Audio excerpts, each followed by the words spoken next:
Hello lovely viewers, welcome once again to this channel. As I promised you that once we finish with the graphic design with mobile phone, we are moving straight to Photoshop tutorials. So today on my PC we are going to start and look at about how to go with the Photoshop and learn some basic features of the Photoshop. So this is the day one of the Photoshop training course. So I am using Photoshop CSS. We have so many versions. Okay, so without wasting time, I will launch my Photoshop version. I'll leave a link for you to download any versions of the Photoshop in the description. Okay, I'll mainly leave the link for that of CSS, but if you have a good and running machine or you have any other version, you can keep up with this course. Okay, since it's the same app, so they have the same features, doesn't matter what you are doing. Can we move on? Okay, yes, I know you said yes about it, so we can move on. So when you open your Photoshop, you have this interface. Okay, this beautiful interface. I don't know what you think about it, but I think it's nice. Okay, so in the menu here we have the file. You can follow the mouse and you see what I'm doing. You have the file, edit, image, layer type, select, filter.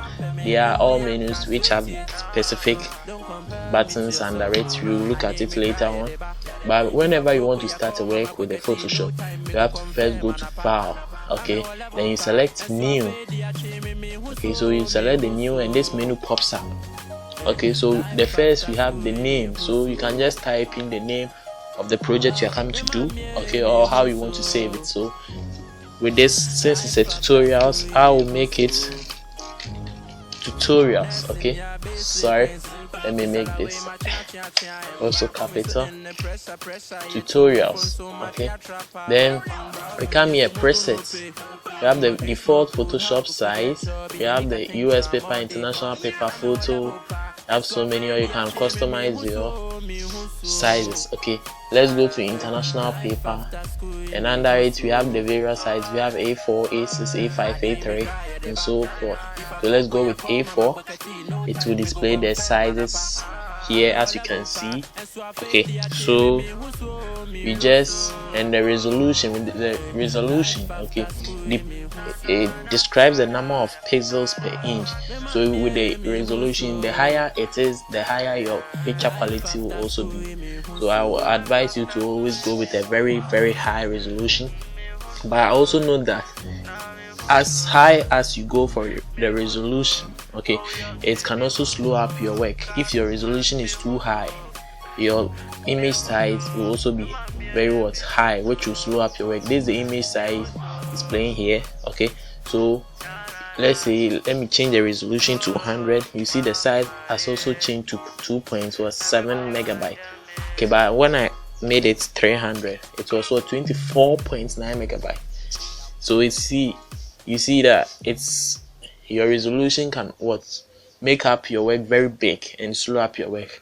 But I always go with the 300 since it makes it more clear, and my machine can also run with it. Okay, so after setting all this up, the background, we make the background color white. You can change it whenever you want. Then you come to OK. Okay, so it pops up. The size you choose, it pops up. Okay, let me zoom it out. Okay, so let's look at the tools we have on the panel, left panel. Whenever you place your cursor on it, you see the name will be showing up.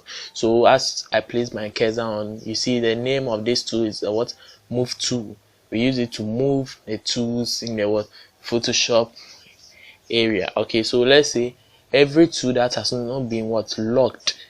Okay, we have locked tools and unlocked tools. We'll look at it later, but let me try and create a shape so that I move it and you see how the move tool works. Okay, so with this shape, let me give it different color. Okay, so I click on my move tool here, then you see wherever I drag it, the shape also goes along. You get it? Yeah, very impressive. Then under it we have the marquee tool. The first one is the rectangular marquee. You right click on it and the menu will pop up and it will show you so many other marquee tools. You have the rectangular marquee, which is used for making a selection. Okay, I can select this part. Sorry, I can select this part and maybe cut it off. Okay, so let me cut it off. Then I can use the move tool to what, move it around. But before that, I have to rasterize it. It's a bit of a long process. I'll explain it down the road. Okay, normally Photoshop, you have to convert the shapes and things you create into the Photoshop conversions before you can act or perform some actions with it. That's why you couldn't see the action of the marquee tool well, but we'll go on with it later.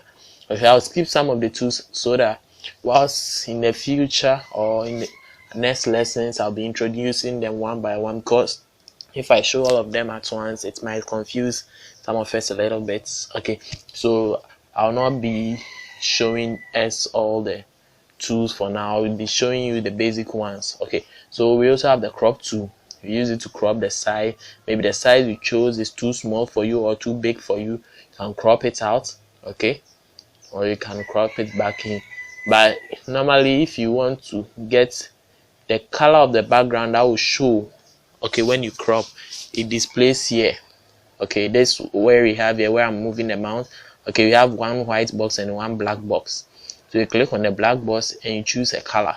So I choose white here.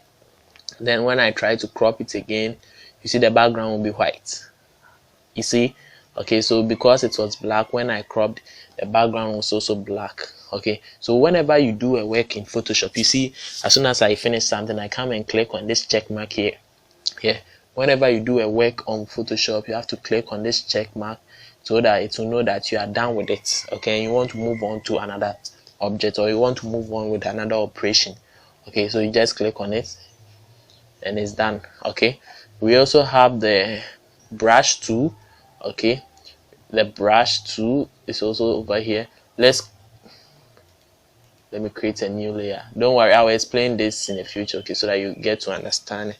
Now this brush, as in the paint application and other drawing applications, the brush is also in Photoshop used to what, make up works. Okay, so you can choose a size. Okay, then we come up here, let's change the color. This is the foreground color. Okay, the one on the box on top is the foreground. That will view the color that is supposed to show in front. Okay, and the one under is the background color. So let's change the foreground color to, let's say, red. Okay, then I bring my brush tool and I draw. Okay, so you see, whatever I draw is showing up.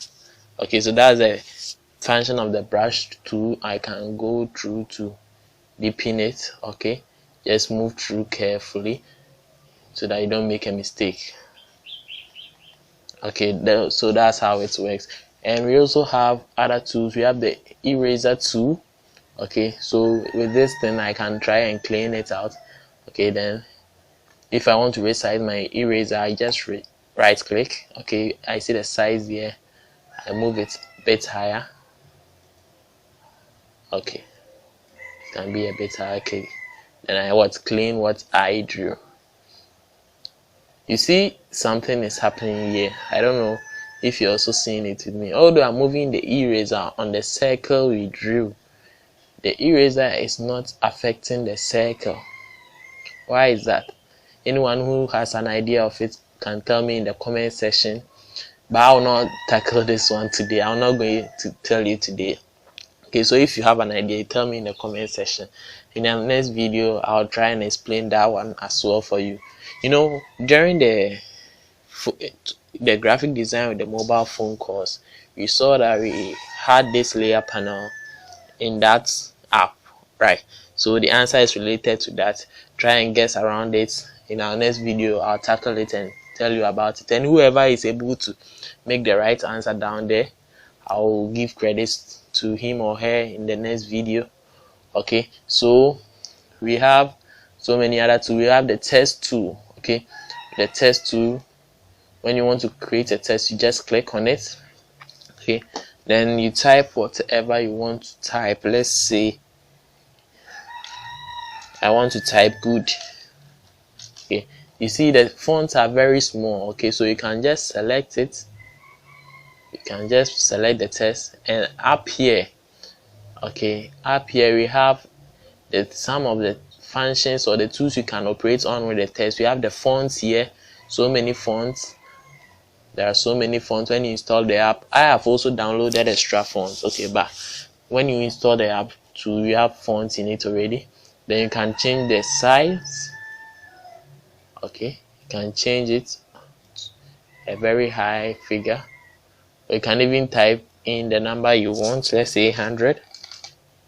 Okay, so you see the fonts, then you click on the check mark if you're okay with it, or you can also change the color. Click on the red box here. Let me go back and show you again. Click on the red box here. Okay, then you select any color, let's say blue.